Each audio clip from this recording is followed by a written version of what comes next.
Sauf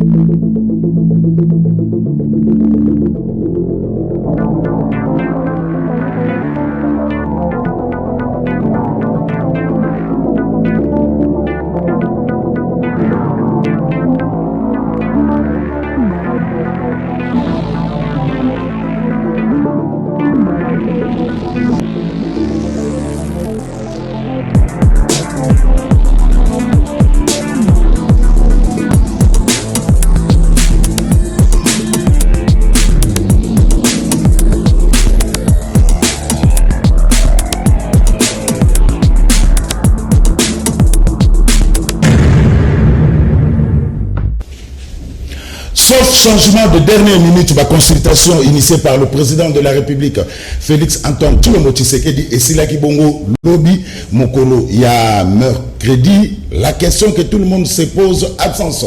Il y a FCC parce que le FCC a dit niet, à se sentir concerné. Naba consultation, on a absence de taille, il y a Adolphe Mouzitou, absence de taille, il y a Martin Faïlou. Quel message le chef de l'État a qu'au Sala devant la population? Tozozela, tentative de réponse, nakati ya émission, ya Canal Presse, ya Mokolo Lelo, batata, bamama bandeko, mbote, nazana esenga koyeba que boza ebele, boza baetano nabina ekepo na Kolanda, ndenge na benga gango, le meilleur championnat du monde, ezabongo championnat de Liga, championnat Espagne, Canal Presse, et c'est bandi, merci Nabino pour la fidélité, merci Nabino pour la confiance. Bon, ça merci. Na équipe technique, oh, Baïdagabiso, poto, comme la banda qu'on a bino dans de très très bonnes conditions, merci na Rodi Louadio, merci na Koupar Bola, merci na Adolphe Dominguez et Tata Mobich, Freddy Takidi, merci na Mike Amonka na réalisation, MCMB ya Mavinga na YouTube, Guy Poutou le grand maestro, chef d'antenne, na Moni de Sousou, Samson Ilunga, moi na Kasai, Samson Ilunga, Samson, Moukouna démissionné, hein? Voilà. Samson Ilunga, merci. Il y a une exploitation, puis merci na Issa Salom au animé qui matin. Tout juste après moi, il y a un biso na ba un message. Batata, ba mama bandeko, c'est bel et bien parti pour les 45 minutes. Il y a direct, nous sommes bel et bien en direct depuis Kinshasa, capitale. Il y a République démocratique du Congo. C'est bel et bien parti pour le directeur. Merci Nabino. Ndena Lobaka, Nassina Bandi, Lionel Messassa continue à terrain. Bozo ba télécommande Bobo Akayango parce que à cet instant ailleurs, il y a absolument rien du tout. Boye Imalamu na Canal Presse ya Mokolo Lelo, mais il faut na sala moi na loboma likamoko na kosenga bien ngami parce que ces derniers temps nous sommes toujours interpellés et pas il y a ces sacs biso canal qui télévision mingi pe na Canal Presse na kosenga na ba invité tokotaka na ba vie privée na kosenga na ba invité tokendaka na ba injurité na kosenga na kosenga na ba invité to éviter kocha ba konzi mal à l'aise kokota na ba vie privée na bango totikala na débat contradictoire totikala na ba analyse totikala na débat contradictoire toujours ba tendance politique nyonso toujours et les journalistes et les communicateurs toujours na baï politique donc na kosenga vraiment moi discipliné zala évitons ya kokota ba vie privée évitons ya ko tacler ba konzi na ndenga bete parce que baza ko reprocher biso mingi il y a d'autres invités oyo bazo ya na plateau oyo bazo kota ba vie privée abatu totikala na ba débat contradictoire totikala na ba analyse et que ça l'a bien parce que Canal Presse cahier de charge na bango cahier de charge na moi ali émission il y a débat contradictoire boye malamu lisusu na Canal Presse alona na banze ke ba invité nyo surtout o ba leka na Canal Presse ayoki biso malamu boye invitaka chaque fois na recadre kabino et ça bien té c'est ça raison biso toujours marteau na mutu donc il faut tous à la déontologie journalistique to respecter moi ba norme journalistique oyo. Merci. La grande actualité sportive. Il s'appelle Diego Armando Maradona. Diego Armando Maradona, le capitaine emblématique. Il y a l'équipe nationale, il y a Argentine, champion du monde en 1986, na Mexique face à la Mannschaft allemande. Diego Maradona a été à l'âge de 60 ans, à Koufaki na arrêt cardiaque. Nango canal qui est toujours la pointe de l'actualité. Tout ça, on a spécialiste maison. Il y a sport, on a canal qui est télévision. Bano bazo kola na sport. Bazo ya makasi. Jojo muto moment na lemba na question mbote mingi. Oui, mbote mingi ndeko zulu pe mbote na batu nyonso bola na biso na biso na Canal Presse émission o ekangi masolo. Merci pendant 5 minutes Diego Armando Maradona Azali sous-souté un témoignage, je attaque spécialiste maison. Il y a le capitaine emblématique de l'équipe nationale et argentine. Voilà, Ndeko Zulu, avant ça la témoignage, c'était quand on a moi portrait, il y a Oezali Bongo Diego Armando Maradona, hier à Boutama, le 30 octobre 1960, Kassiakoufi, hier mercredi 25 novembre 2020, donc Diego Armando Maradona a Koufi na âge il y a 60 ans. Alors, Diego Armando Maradona a poté, il a fallu à quelque part, Ndeko Zulu à Bandaki, contrat professionnel, il a signé, il a le 10 octobre 1976, à l'âge, il y a 16 ans déjà, a signé contrat professionnel une équipe en Argentine, place Argentine, pour Botama à Buenos Aires, province Moko Argentine, a signé contrat professionnel, ou après, avec Abandi pour évoluer, à Betty de 76, 1981, Kuna a Betty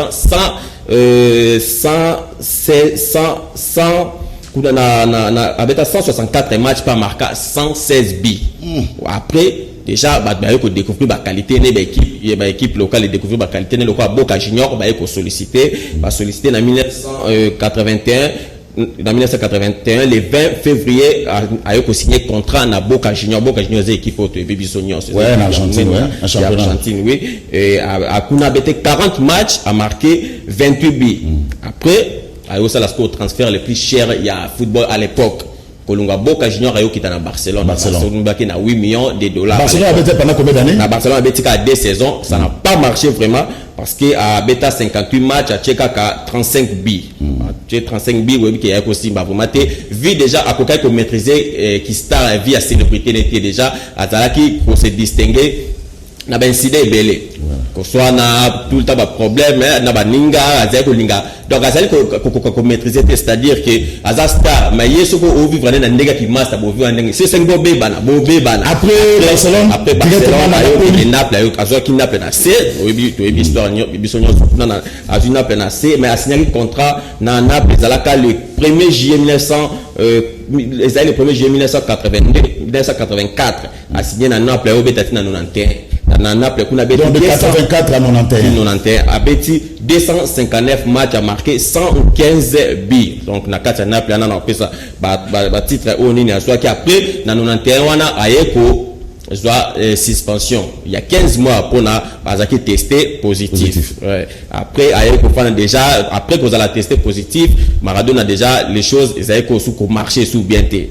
Marché sous bien té ayeko lunga Naples ayeko kende na Séville a beti sous 2 saisons donc a signé contrat le 22 septembre 1992 a beta 29 matchs na Séville a marqué 8 buts. Après ayo sala comeback na Argentine na Noël All Boys et Argentine a 5 matchs à marqué on est à 93 95 et puis de 95 à 97 ndé avec la décision yako Tikabale. Voilà, alors on est dans la club. Diego Maradona a bêti combien de fois Coupe du Monde? Maradona a bêti 5 Coupes du Monde, donc dont 4 comme joueur, comme entraîneur ou entraîneur qui en Afrique du Sud, malheureusement Argentine a pour là qui 4-0 en Allemagne. Donc 4 fois bêti Coupe du Monde a gagné une fois. 86 une fois raté finalement qu'on a 90 Italie contre l'Allemagne. Voilà, merci. Diego Armando Maradona n'est plus, a fait un arrêt cardiaque de plus ample détail tout à l'heure en direct. Na 13h, na tout le bédamassana avec Jojo Mutombo. Oui, on a sur les détails. Mais il y a bien l'Ibo, quoi. La mano Didi. Contre la Belgique. Contre l'Angleterre. 86. Voilà. Tous les détails tout à l'heure, 13h en direct na Canal King, na tout le bédamassana avec Jojo Mutombo, Banao, Bazo Mata, na sport, Jojo Yannick, na Patricia Kula. Félicitations à Moussala, vous avez Koussala. Alors, retour na Canal Presse à Mokola, les 4 invités, tous en abango, awa, na sana plaisir. Il y a quoi embalé pour Nabino de Aristote, PPRD, de façon beauté. Aux micro, de Aristote, rapidement. Mbote ndeko Zulu, merci ndeko bengi singal sulelo. Na profiter de l'occasion pour napesa équipe de Bimbana Moniawa, mbote na bango bonjour na bango et puis bandeko tout bana biso ndako. Et puis par la même occasion va co-débattre Baliawa. Je suis fort convaincu que l'instruction au PCI a attaque personnelle à la tête, aussi quand on a débat d'idées, débat de principe, donc vous allez très à l'aise. Merci pour l'invitation. Pour moi, c'est une marque de confiance. Merci, merci en tout cas. Nazali, nous sommes bien là, parce que vous allez top. Émission top. Donc, il faut que ça championnat Liga. Championnat, le meilleur championnat au monde. Pour la première fois, on a Canal Presse de Kwaboko, Mbote, Idepes. Mbote Ndeko Zulu. Bon, le moment que ça va te balanda ko balanda yo. Mbote Ndeko Zulu. IDPS, machine à politique, ça va. Ça semble aller. 2 ans à pouvoir, hein. Les peuples d'abord, ils ont mon anaté. Non, les peuples d'abord, ils ont comme on a malé BP comme on a tina ce que comme on a. Ils allaient qu'à bandi kunabiso au toit de bonne coalition de bakoki bazali ngana. Merci. Toko kota la carte. Alors, on a ça sous na esengo koyamba. Gauthier c'est bon.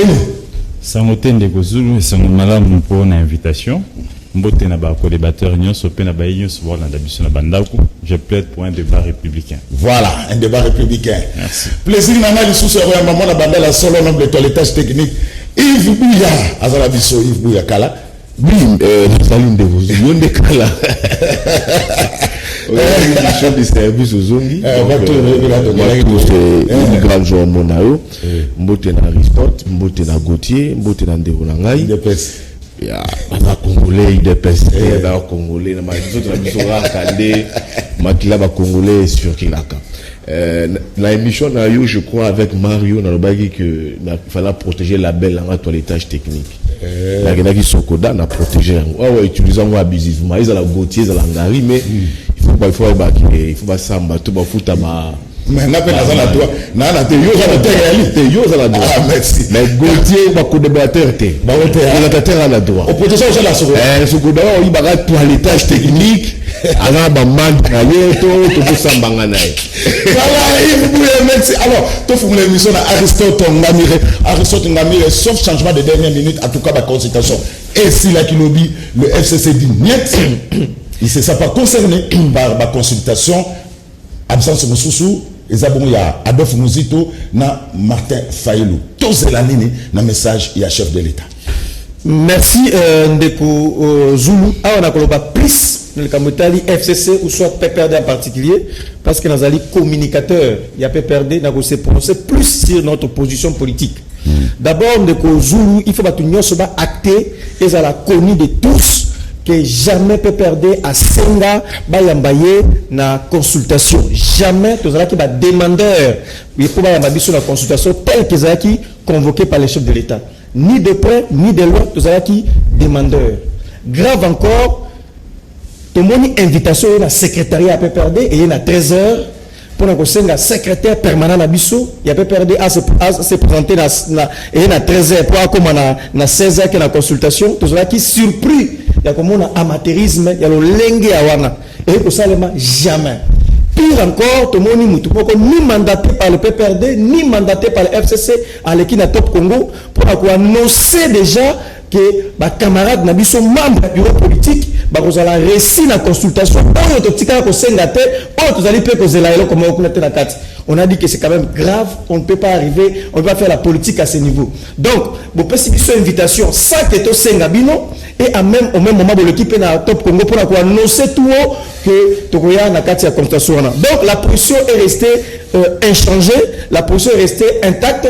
Ma consultation n'est pas ni de près ni de loin. Le FCC et en particulier aussi le PPRD, nous ne sommes pas concernés par rapport aux consultations. S'il faudrait discuter avec les chefs de l'État, avec nos partenaires, et que nous avons uniquement la cadre et accord et la gouvernance n'a pas partenaire.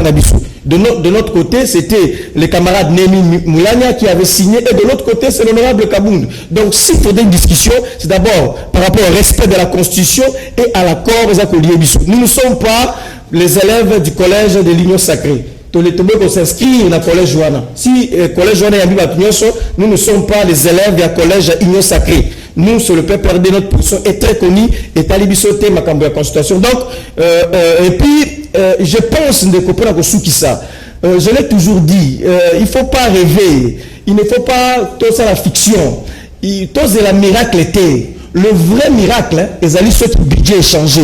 Est-ce que ceux qui ont traité consultation, après consultation, vont changer ce budget, de coloquer 6 milliards, de combien à 20 milliards? Est-ce que ce toquet consultation, va continuer à être hyper, fonctionnaire? Est-ce que ce toquet consultation, nous avons instauré du coup et si, ce toquet consultation, ou on a maille et zombie, ce toquet consultation, le budget la biso bandé là, c'est comme 20 milliards. En réalité, nous avons 87 milliards. Ou la budget pendant un mandat.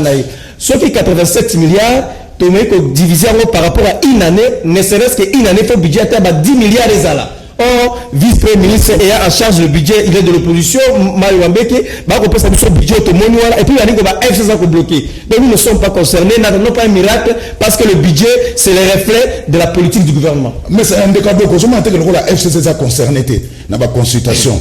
Martin Fayol a quitté, nous citoyens a quitté, parce que ce sont des gros poissons, il y a politique, il y a bissor. Vous m'entendez que, maïnion surtout Bobima, na message à chef de l'État, et que ça n'a pas de mon côté. Que ça toujours natina, bon, Mokonzamboka, abelaki pendant 3 semaines, abengisi batunya soba ya kokota na boîte ya Noé, pour azorbenga ngo boîte ya Noé, bon, o ya kotite ndenge kangama kilobi, abungama azana opposition. Pour opposition pe ko kufata mukolo moko te, opposition fezala. Et senga ki pe batu mususu bakota te pour bazana opposition. Parce que Mokonzamboka ça y considère seulement pour na kosala union sacrée. Union sacrée ezoya pour na bien-être ya ba peuple congolais.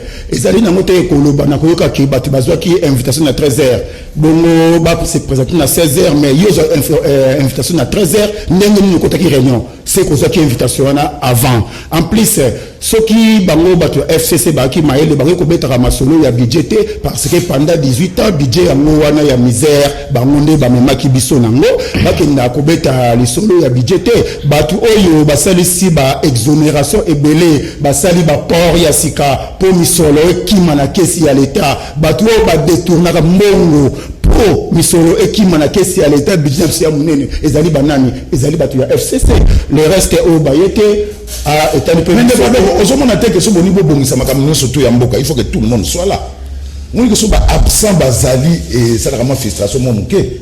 Nous que le bozo pour Nabino parce que ndeko Aristote le bengote c'est Peter Kazali qui est passé na Top Congo pour dire que ndegezawana FCC basenga qui pardon ba coopérer que loko po ba bango. Bon, nous on a que le ba ninga bazate et que ça la ka bien si tout il faut que tout le monde soit là. Negozulu ceux qui honorable Peter Kazali baki yango pour bango bazwa ki invitation kolanda o bazoli baté ba ko se réunir pourquoi ceux qui na zone ndenge ndeko Aristote alobi wana alobi ki bazwa ki invitation à 13h hein et ça la ki ndenge nini pour bureau politique point e ko ta réunion parce que batang ba pesi mal bana ba onke ba ko kota lisusu ba koyate tozali na ba 16h et ça la maki ndenge nini donc tant ba ko tika invitation na bango nyonso bazalaki na siège ya PPRD mbala moko pe ba bongisi réunion ba koti non ezali kaka nde politique na bango ya mabe wana biso toaki na posa ya tout le monde aya oyo ayete eza problème te ezali droit na ye mutu nyonso ezali droit na ye o sepeli koya aye o ayete droit na ye donc le train porte ce kangami quiconque osera l'arrêter sera écrasé c'est ça. Nyonso et puis et c'est là qui va te la opposition pour opposer consulter parce que to sali consultation wana et kobota requalification ya majorité to kozana majorité ya sika avec gouvernement ya sika o économie batu pour na bien-être la population. Voilà. Ndeko Gauthier c'est ba consultation et Syrie. Tous Zelanini en tant que journaliste, tous Zelanini na message du chef de l'État. Est-ce qu'il y aura un changement? Leur espoir est allé par rapport au message parce que le chef de l'État a consulté toutes les couches. Je ne cesse de le dire que consultation et robot a vraiment boumaté. Ah, pour FCC, il était en robot. Non. Et robot a boumaté parce que et Salema qui n'a pas format moko il y a violation. Quand il y a déjà en consultation, et Nico Lobete Mokonziamboka a violé qui déjà accord à signer avec partenaire à 90%. Oh, c'est là qui bayokana avant de lancer la consultation. Mokonziamboka qui a accueilli la consultation et lobby n'a pas su qui ça au moins signe à victoire et au lundi de qu'on a biso Kabouya Kolobaete coalition na cohabitation pas joindre les tourner et cause la sous Namboka ote et Nico Lobanine na pesa scoop na Canal Presse et Nico Lobaete bande koya cash ba yokani déjà qu'est-ce qui sera dit ba ko annoncer fin à coalition FCC cash na ba résolution au chef de l'État au pesa sur base entre guillemets ndenga yokeli peuple bo senga ya peuple mais ce que est annoncer faire coalition ta la place ce que moko yokene kota na crise et ko bénéficier na mboka te et qu'on sait faire coalition et nous le premier ministre fois démissionné. Et déjà Nungu ba ko senga démissionné. Pourquoi? Parce que le premier ministre a allé fouiller la coalition. Et bah c'est le premier ministre a démissionné. Bandeko la FCCP. Ça, ce sont des coulisses. On a coupé ça dans le canal presse. Bah, il y a déjà. Et bah, comme on a niveau, on a démission à premier ministre, bah, qu'on séché la plénière. Quand on a assemblé, peine à Sénat. Et bah, qu'on séché la plénière. Il n'y aura plus d'assemblée. Le gouvernement sera démissionnaire. Qu'est-ce qui va arriver? Le pays sera bloqué. Président qui est de forcing en forcing et qu'on profiter de peuple congolais, de petit peuple état pour ça foufou, on a pour ça banaba qui est classe, on a pour ça maï, on a pour ça l'utilique. Et je sais que mon cousin Mboka a revenu na raison. Bande quoi FCCP, bazo tenir qu'un accord. Attaque accord wana, ils ont la portée juridique de mon côté. Mais quand même respect à parole, peu respect ya signature oyo chaki na kati ya mukanda et sengel et salima. Tout le monde va émissaire Tamboli qui est entre le président Fachi na Joseph Kabila et nous qu'on va être accord wana ils ont quand même plus au sérieux na ba partenaire ou ba compagnie qui va pays voisin et c'est là qui me conseille Mboka s'il faut révisiter il y a un monde qui démarche à Basango ba compagnie qui Mboka qui est na KO chez moi on a tout compris sur un scénario qui s'est passé. Et qu'est-ce qu'il y aura forcing? Le président va appeler à l'administration, il y a assemblée, il y a parlé du peuple. Va convoquer plénière, va salaboyer, toquer des violations en violation. Mboka est tellement pendant un moment, mon seul comme on en a été, tout le monde a communiqué des comment il signé, qu'on va être non, Mboka sous y a ba frais d'émission. Réalité. Donc tout ça, autour de monde Mboka normal, un ministre qui paye. Qui décaisse les fonds, mis sa finance pour la paye des fonctionnaires, à cela on communiqué, ils se vendent, et comme innovation, et comme il la réforme, ok, quelque chose qui est normal dans ces pays, nous avions connu la date du 20, la date du 15, on va demander au foot régulièrement. Mais les lots, comment il est les 5? Bah, foot, on a mois novembre, nous touchons le mois de décembre. Donc, au moins, les gens qui ont des malamités. Et ça, bah, si nous avons un peu, eux, ils ont un ciment. Il y a des consultations au-dessus, il y a des conflits. Alors, il y a des conflits sur la table, il y a des conflits, il y a Kabila, il y a un accord, il y a des révisiter l'accord, il y a des Kimia pour être élongo, il y a des décoller. Yves Bouya, est-ce qu'au terme, il y a des consultations, le bout du tunnel? Ils ont d'autres baba. Ils ont comédie, ils ont rêve, ils ont distraction. Quand on consulte toutes les couches, vous savez, ils ont toutes les couches. Tout le monde a une consultation. Ils ont allié à Sika, il y a le président de la République. Il faut que parce qu'ils ont des problèmes entre Kabila et Félix, ils ont crise de légitimité. Les schémas posent problème. Nous sommes pour lui, parce que pour nous, Fayoulou, ils ont une coupe. Le roi peuple, donc c'est ma peuple, qui est coupe, trophée. Ce que nous avons dit, crise de légitimité, crise de ménage, il n'y a rien dedans, ils ont une distraction, et ressorti, donc on a crise, on va revenir dans le même schéma, dans la même proposition et tout comme ça. Nous avons lobby à boire tout ce qui m'a souhaité à Noé. Même que m'a souhaité à Noé, ça dit ma belle, et permettant que mon papa. Et ça dit ma belle, m'a souhaité à Noé. Ils ont consultation, Masou à Noé. Mais Masou à Noé, tu vas arrange, je crois, c'est ce qui Noé, à côté de ça, double, il m'a pas l'angle à boire, papa. Donc, ils allaient, ils vont aboutir le moment à ma baie, à se renseigner la Bible, c'était quoi Masou à Noé, papa, ils allaient sur une malédiction. Donc, là, on arrive à l'objet, PPRD, parce qu'il y a une invitation, il y a un toilettage technique au salle. Mais au PPRD, il faut qu'on dise, la FCC a gros, malaise des alliés. Les PPRD, ils se comportera toujours comme parti phare en glouton, en gourmand, plus de dominac. Mais quand on a réuni la bango hier, la liste de regroupement politique ou parti dans la réunion, il y a eu 3 signatures, il y a 3 cadres à PPRD. D'abord, Chadar a signé le roi FSP. Si Chadar a signé le roi secrétaire permanent, au nom de quoi Minok doit encore sinon étant que PPRD. Pourtant, à la fin, je crois chef à regroupement. Au nom de quoi le monde doit encore signer comme étant PPRD. Je pense que c'est chef à regroupement.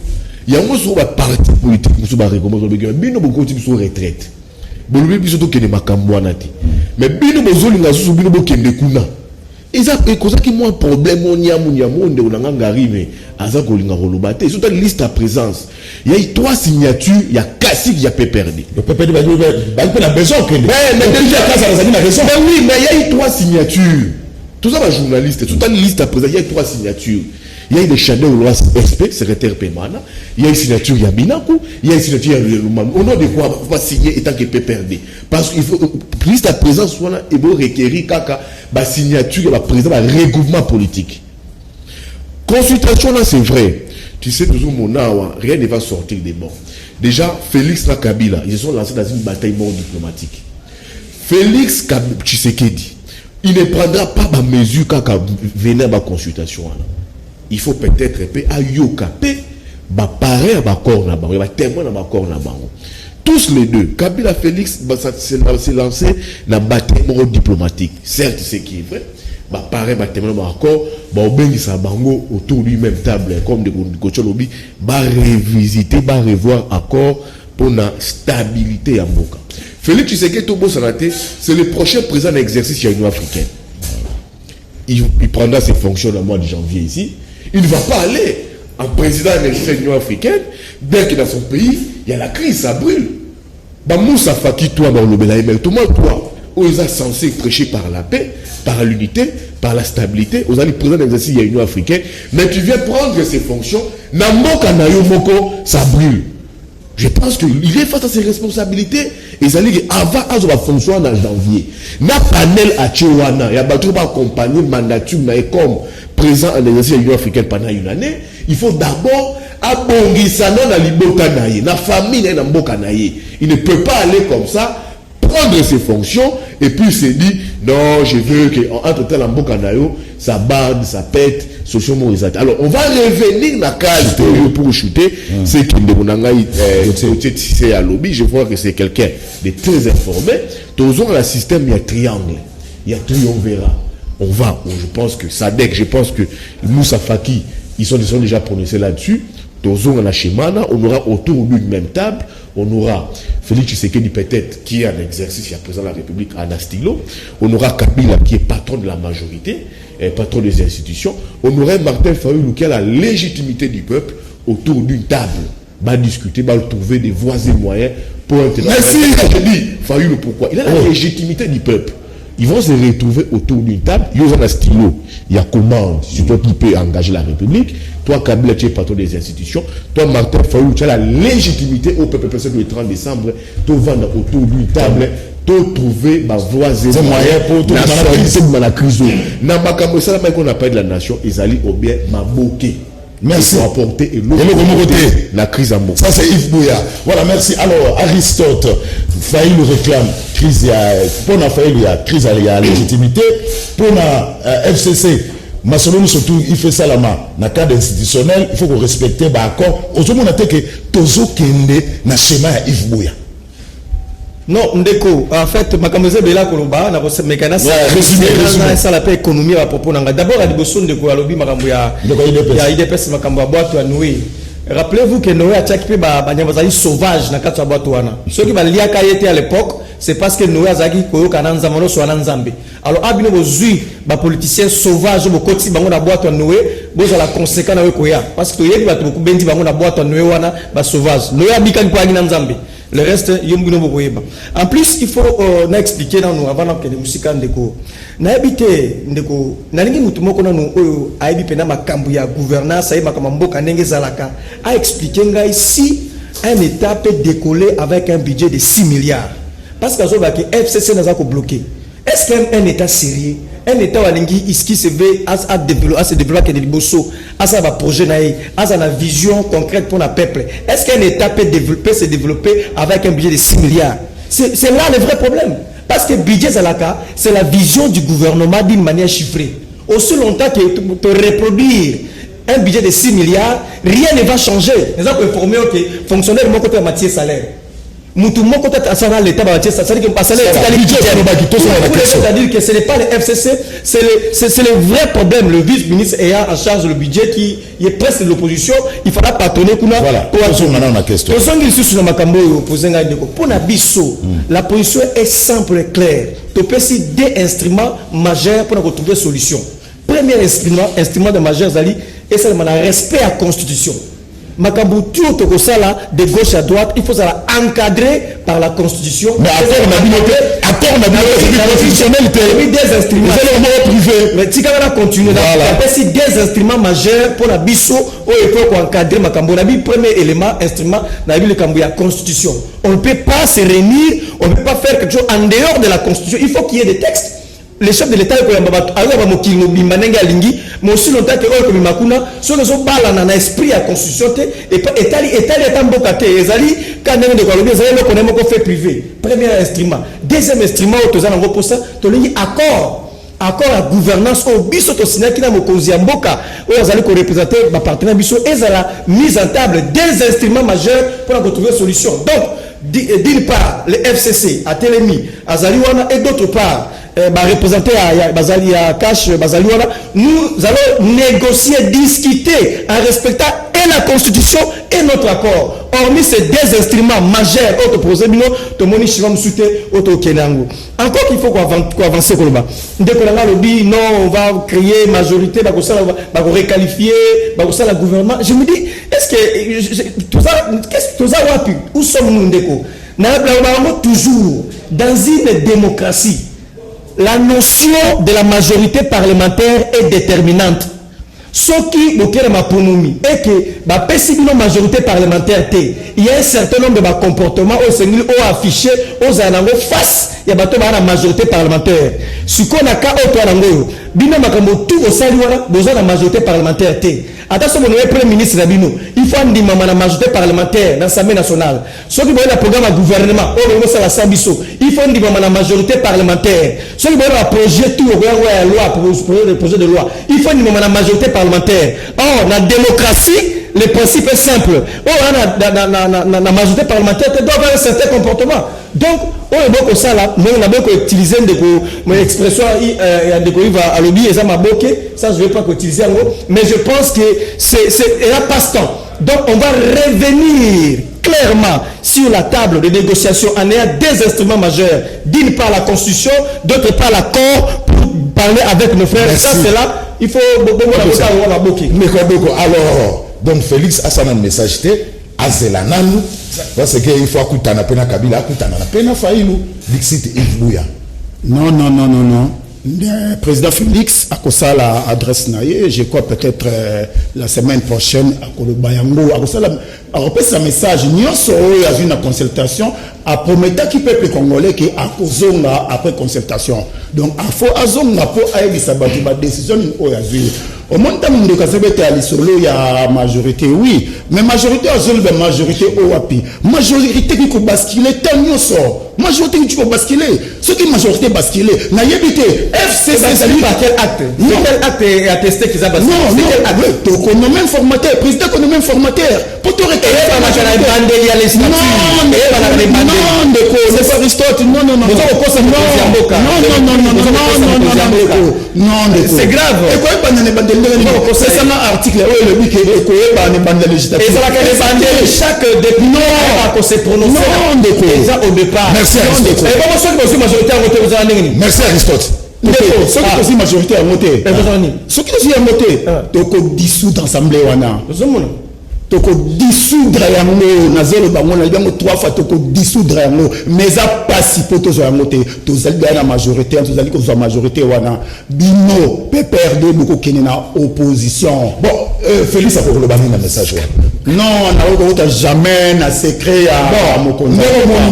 Mais aussi na masolo nyoso wana donc à Kolobela au nyonso ba imboka ba yebisi il faut te requalifier majorité wana te requalifier yango parce que intérêt suprême ezaka bien-être la population donc biso na fait union sacrée tozo lukaka ka bien-être ya population yango on a sikoyo majorité wana ba o ba boyo kota ba oyo ba ndimi kokota na kati ya union sacrée to sali majorité ya sika to bimisi gouvernement ya sika majorité ne met pas ça la pona ils ont pas sina mawa muta perdre lelo abeta lisolo ya budget ils ont pas si il est fait peut-être na kamata na la muka la muka ngope il faut la muka peut-être Jean-Pierre Bemba pour ce que na même mais oui to el fayulu ce qui la monsoir le budget pour la bien que ça ministre de la peut-être même le budget on était pour merci alors Ndeko Gauthier c'est la crise est là. La crise est là. La crise est là, toujours s'affoncer au fur et à mesure.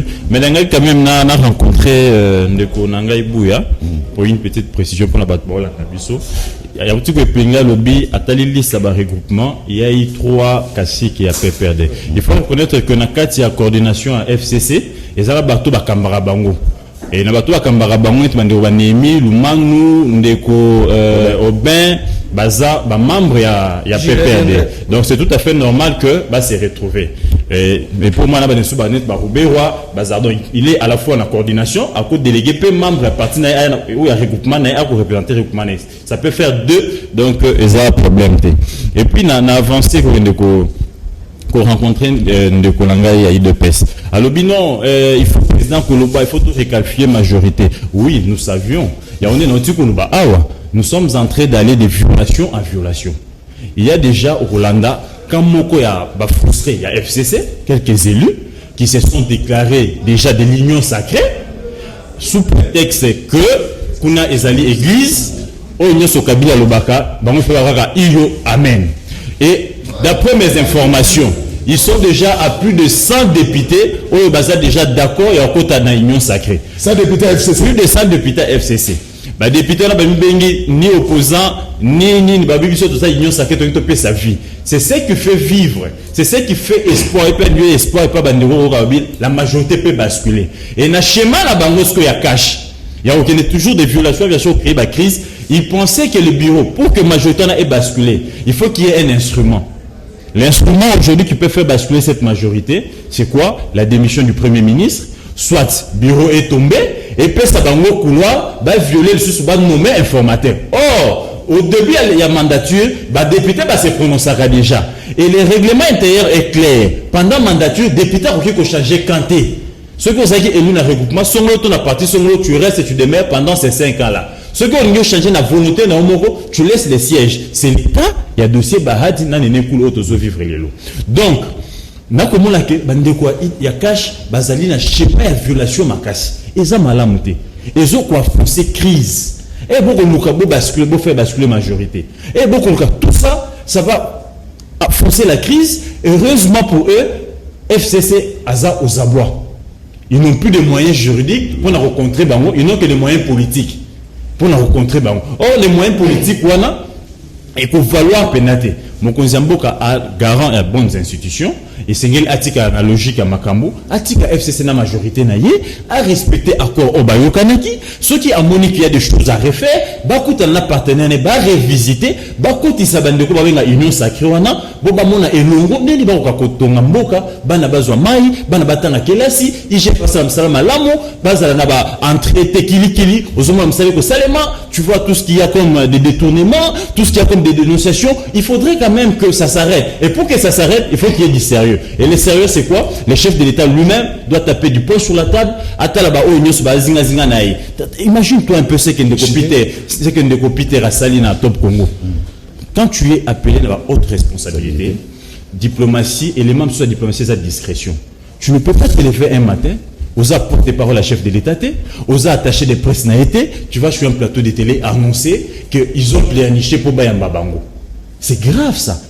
ils ont mérité sanction. Au moins, tout autour du chef de l'État, moi, en matérialisme, mais moi, ma casse. Heureusement, la panel n'a pas pour nous, pour qu'il y ait une union, accompagner la présidence de l'Union africaine. Il a quand même pris des intelligences. Koko Samba, Raïssa Malou, donc, des gens qui font quand même, il a compris que Zinga nae la partie nae, ce sont des dialoguistes, bateau bazar vraiment na moi amateurisme makasi. Donc, pour tout la crise oyo, je reviens, je me répète encore, mon Konzamboka, il faut attendre droit aux yeux partenaire dans les détails qui est Joseph Kabila, va revoir accord wana, ce qui a signé qui a moi Pungi abane ko nimba batala ba disposition ni ezo poser problème ba revisiter yango ba koti sa bande ko nyonso ba muzito ba fayulu oyo bazo réclamer pe crise à légitimité ba mona ndeni ko sauver Batika Moïse na Bemba Libanda na lobité Batika Moïse na Bemba Libanda bande ko pe ba kota mais ce ko landa qui na sorti ya Bemba lobby j'encourage le dialogue congolais muzito nani Moïse lobby je viens écouter et Rabimi lobby après message à chef. Donc tu comprends que il y a quand même du mélo, mais quand quelque chose ne va pas, même papa Nandako, celui qui m'a ramené ici matin, papa il faut tellement Fati a tellement à l'objet qui m'a ramené ici matin 2 ans. Il y a coalition aussi, trop de calme, à tellement à les consultations, à l'autopée ça chance pour beaucoup qui ne liboso. Non, les vrais problèmes, ils allaient au ça chance. Les vrais problèmes, il faut résorber les problèmes en amont. Les problèmes en amont, c'est quoi? Ils allaient crise à légitimité. Il faut revoir encore. Sur les câbles, Félix Bavon a plus de 150 000 fois. Attention, Nzamba Kitiawa. Ce qui les débats va tourner autour d'eux, ça ne va jamais trouver des solutions. Il faut répartir, gérer les problèmes au niveau de la crise à légitimité. Tant depuis qu'Allah que ces pays-ci connaissent une vraie crise, les gens disaient c'est du mensonge, on avait un accord pour l'alternance et tout comme ça, mais pourtant il y avait continuité au sommet de l'État.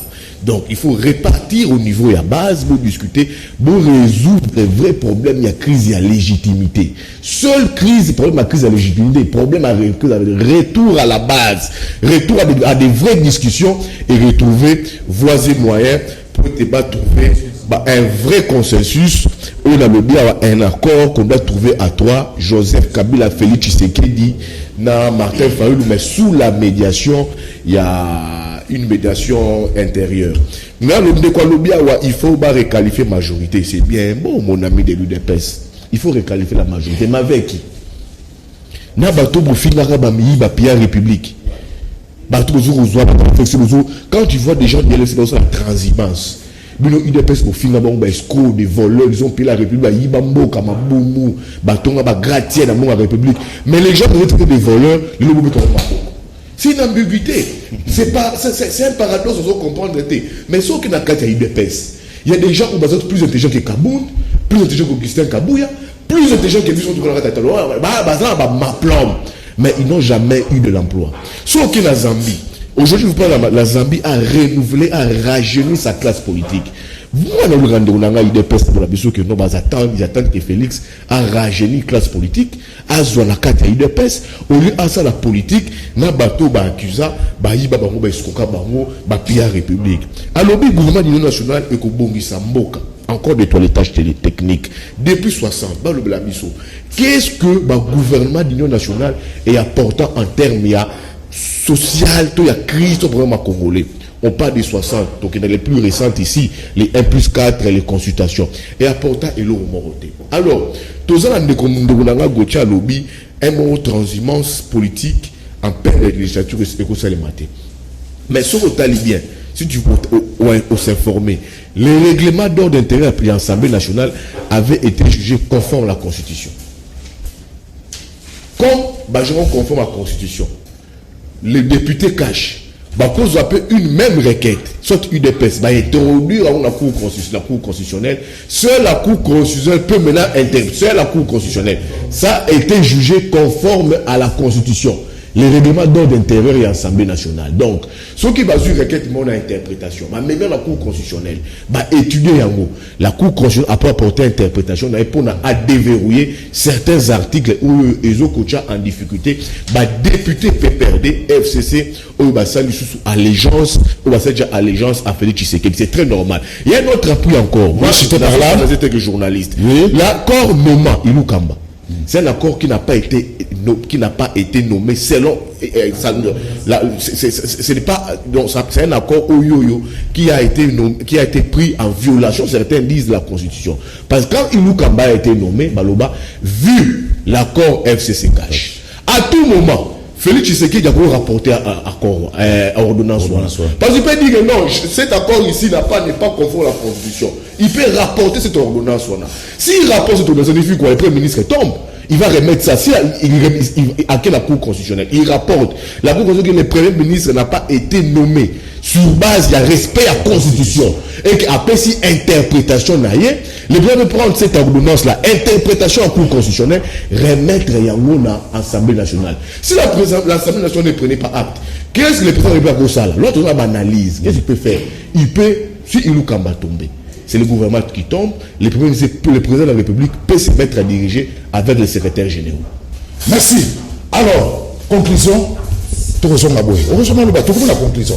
Conclusion, quelle chance? Bon, après consultation, Patamu Komza Koloba, à Koloba, pour la Union sacrée, tu n'a jamais un prophète de malheur. Où basali toujours kokanisaki et kosimbate te ngana convaincu que Union sacrée et kosalama pe requalification à majorité et kosimba Ilukamba akokweya moka et kokende liboso. Babi tu komi tungisa te accord wana accord ezali kolo ya constitution te accord ezali ya batu toyokani kabunde na nemi basine accord wana pour na gouvernement et ce qui na kati accord wana moko alongwe automatiquement accord quoi suka accord quoi premier ministre pe akwei parce que nous ndeko buya lo awa vous allez comprendre ezala qui nommé par premier ministre qui nommé par rapport il y a Masolo il y a Nemi na Kabund. Or, ce qui s'y bangomi balé pour déjà biso base to senga ki dana Kabund dans toujours tout ça qui marche il y a pour soutenir consultation qui libala et kufa donc félicitations à Simate à Simate à quel bosso tina suka au moins sur la qui maman de mise même étant à l'écran na Top Congo ba tuna ka défaut o ya mona pas ya Félix alors ba très bien na mona ka défaut na te so ba mona ka défaut te décision au ce qui est s'agit à zonga ka Simate. Merci. Alors la liste à kozonga Simate. Merci. Alors 1 minute 30 pour la conclusion. Aristote Ngabé et M. Sili. Bon, toujours comme l'État, toujours comme la Mboka, il faut un principe pour ça la raquette comme Mboka. Bah bloc de cas que la biche comme ça. Et puis va changer la règle du GT tant au match zobetama déjà. Tout ce signé qui d'accord, to kuzoa la majorité règle du GT au Kenda. Bolini du coup qu'on changer règle du GT et ça sera très grave. Et puis en plus il faut qu'on rappelle et puis il faut faire la il y a des dossiers, il faut les la passage dans le plus important de l'émission où il faut la retenir et que le bureau politique il y a PPRD mandat qui mutu mon côté na Top Congo pour que ne quoi ne présence na bango la consultation. Il faut ça vraiment retenir, c'est ça le plus grand travail que ça là. Le bureau politique on n'a pas mandaté Peter Kazadi pour aller na Top Congo à va vanter présence na biso. Encore deuxième élément, le PPRD n'a jamais été demandeur à la consultation. Nous allons qui jamais et alors tout à côté pour faire la consultation. Troisième élément, effectivement, invitation il y a qui na 13h juste dans le secrétariat PPRD pour que Senga secrétaire d'administration permanent aya na 16h alors que c'est grave, ils ont matériel politique, il y a le bureau politique, il faut ça la réunir ainsi de suite. Donc le premier tailleur, Ndekobouya, Ndeko Nemi en même temps Azali coordonnateur, il y a FCC et puis en même temps Azali membre il y a PPRD pour la consulter. Là c'était au Ndeko. Bon retenir on a dit que ça peuple congolais bon retenir le moment le plus important, il y a gouvernance, les Aratang va défendre le budget dans le Parlement. Makamutu va comme politique. Ce moment, le budget, ça a maigre, ça a échangé, et ça a le coup de démagogie. Parce que dans Kenya, va changer 4 fois budget. Parce que va informatiser le service à la régie financière, budget comment pas 4 fois. On a vu un changement. Avec un budget de 6 milliards, nous avons le FCC. Ce n'est pas le FCC. Voyez d'abord le budget qui est maigre. Ibouya, mot de la fin. Poto Kabona, 1 minute, non, c'est ça. Vous avez quelque chose d'important, consultation opposée Kaya Bemba à Katumbi, ce qui est vrai, surtout qu'il y a un vrai dialogue autour de la crise de la légitimité. Bemba Katumbi, Baroyan a schéma, le roi alias Félix. Ce qui est sûr. Ouais, ça n'engage que Yves. Non, parce que déjà, ils ont déjà prêté allégeance na président de la République en participant na ba consultation là, c'est très clair. Merci. C'est sûr que Martin Fayoulou a rien à balayer naï. Kabila a rien à balayer naï pour trouver une issue pour la crise de la légitimité. Alors ce qui est bien, je tiens à calmer les gens. Tu vois, il y avait des interprétations. Katumbi Bembakei, c'est quoi la position de Fayoulou? Fayoulou il est très clair dans schéma naï. Pour naïe la Mouka à l'image de Bembe Katumbi, lui n'est pas en tête de cette division là. Il a déjà tourné la page, lui va poursuivre son combat de la Mouka avec le peuple pour naïe. La Mouka pour naïe est état d'esprit. La page Bemba Katumbi ou Martin Fayoulou, il a tourné cela, en tout il a tourné cela. Merci. Pour lui, c'est un schéma qu'il a déjà oublié. À continuer combat dans le peuple, pour lui, avec l'amour éthique, il a état d'esprit, à continuer combat dans le peuple, c'est ça qui est légitimité. Donc pour Fayoulou, Martin Fayoulou m'a dit, il a tourné la page Bemba et Katumbi. Merci. Gauthier Sepeto Sanayo, d'abord parenthèse, IGF Nicolo monte au Saranater. Si Mao peut sa conclusion. Alors ça, Moussala qui toque avec de preuves. En tout cas, IGF, on voit qu'il a vraiment une fleur, quand on a émission dans Oyo. Mais le on a connu si on a IGF que Moussala Baotsala et Sengeliba, ça l'a sans sentiment, sans couleur politique, sans interférence. Dans mon rapport, on a publié sur détournement, tout ça. Mais il y a des endroits où il y a quand même des complaisances. Il faut qu'il y ait un rôle et un service, moko de enquêter. Tant que non, il y a eu détournement dans CECOP. CECOP est Zanine. CECOP a signé enseignante. CECOP a enseignante. CECOP est réglementer le salaire à l'enseignant. Quand on est en contact avec l'enseignant, quand il y a enseignant sur le terrain, l'enseignant debout, l'enseignant assis, à sali si le listing a tindi na budget a tindi notre de monnaie et tamon circuit et puis paye comment bancarisé. Wapi parce que donc là il to kabalo ba été c'est comme a détourné bon la enseignant songolo to ba fictif bazar autant to mais dire qu'il y a des détournements sur des choses qui ne tiennent pas debout, il faut commencer d'abord par quoi ba rola nini zanini na comment on appelle ce IGF face à Moussala et ça la présidence lobby butu lobby manatangi loi des finances 2021 sur ba fréka o les pour le personnel administratif na politique ya présidence. Rien que va décaisser pour 231 agents en présidence. Ça est 2 milliards. Mais pour 6 000 quelque chose enseignants, 136 milliards. Donc, IGF où il faut aller travailler, où il faut aller faire du travail, mais va revenir payer. Là où ils n'ont pas trouvé faille, où vous savez salut madame, le coup là bas une mutuelle de santé à enseignant, bah qui n'a qui n'a CNSS, bah publier par rapport à balbete non, il y a quand même des repères, mais si comme ça les conseils madame. Mais on a clôturé dans le baboui. 5 secondes, on a clôturé dans le baboui.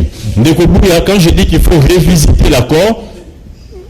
Quand je dis qu'il faut revisiter l'accord, en d'autres termes, et c'est un peu bâti ouverture, n'a pas de quoi union sacrée, bah quota, bah élaguer. Non, revisiter ça, en d'autres termes, il y a côte s'appelle des refoules, la carte à boîte, total à comment on peut se voir. Et en d'autres termes, pour chiter, non.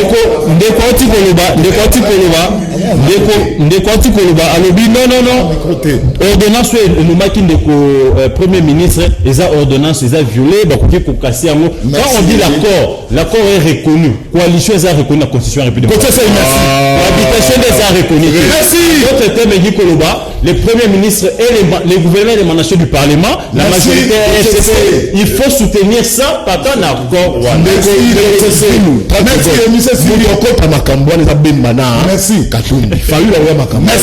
Merci. Alors, rapidement, na communication au sala. Alors, rapidement, M. Sili, Mike Amoka, nous avons une photo rapidement. Honorable Christelle Voanaye, présidente de la commission. Il y a droit de l'homme de l'Assemblée nationale à réceptionner qui va fourniture pour la nouvelle bibliothèque. Il y a commission, bibliothèque et Zali Bongo pour qu'elle pour les députés, et ça peut pour les étudiants, les journalistes, les chercheurs, les Congolais, et ça bon bureau, il y a Nations Unies pour le droit de l'homme et puis ça qui va matériel le bureau dans la commission à droit de l'homme, il y a Assemblée nationale. Merci Mike Kamwaka, quelques messages. Ndeko Zulu Kabulu Dilibala FCC Cash et Koufi Félix Moutoye Bissiye ou bien Nassé Anzete. Suite légale ezamini ba ministre ide presse bazo sala nini na gouvernement allait passer. Ndeko Zulu tozo lingato ba président Fatia ko ba jour nini parce que tozo sala yango. Biso baso to sala soki ba fixer mkola oloba biso baso to yeba ngoto sala kaka. Ndeko Zulu tozo lingato yeba baso de mouton o ya de bonhomme. Ya bitabe na ya tchango.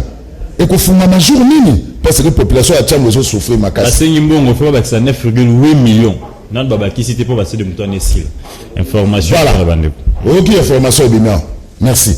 Ndeko Zulu Mafa président élu aigle prophète les vrais prophéties de la RDC. Eko Kisama merci na Yves Bouya. Merci. Ndeko Zulu tout na biso Yves Bouya mais répondre était pour monsieur Sini. Na ebandeli ya pouvoir ya Fati alobaki que il faut Fati à s'émanciper. Na Kabila, les mêmes choses faites. Mais Yves Bouya a changé les choses sous l'ennemi. Ndeko Zulu Kabila na batu na ye mboka eza ya bangote 18 ans basala nini Autriche depuis Kinshasa. Ndeko Zulu tunande de quoi de presse akoki ko yebisa biso ke siko batiki biso po mboka balingi basala masuwa ya Noé. Ndeko Zulu bengisela biso diabanza akenda wapi tunande ko Aristote batikela biso budget à combien pendant 18 ans. Pepper de batika masolo ya ba accord 18 ans basale le côté bakene na kingakati baloba amen Darius. Merci Ndeko Zulu pour la émission kitoko. Voilà Ndeko besoin de manifestation 5 secondes. Soko pesenga pe senga parce qu'il y a idée pesenga za pepe la manifestation rapidement 5 secondes. Merci Ndeko journaliste. Rapidement nazalika ko benga ba congolais nyonso surtout bana mo amba baya ebele na meeting oyo ekozara na terrain ya Tchobu na Matete le 29 dimanche le 29 novembre na 14h bayo oyo ekozara ekopesa ma orateur principal ezali Diabanza mwana nene la secrétaire national honoraire. Merci Bayoki. Des secondes ezala ko baka bondeko pona biso tozana posa à des instruments et à la table pour tout négocier. Premier instrument comme on a respect à la constitution, deuxième instrument c'est accord auto signé le président Fachi. Donc deux instruments on a négocier sans ces deux instruments toyate. Cette discussion nous avons tout accord auto signé là. Merci Yves Bouya. Merci Aristote. Merci Gauthier. Merci Faboko. Merci de te goûter Balasema. Merci Nabino. Bande Kobatali Ndebo Salaki Obela pour la Nabiso Canal Presse. Yamokola Lelo et Sili. Bon rendez-vous pour la rediffusion. Na 21h30. Numéro monsieur sous deuxième. Le 4e, 5e numéro. Et ça bon lobby. Na Rosala Awa pour nous représenter en gros. Botika la Malamu Kimi Akolo. Bipai Biso Boswani.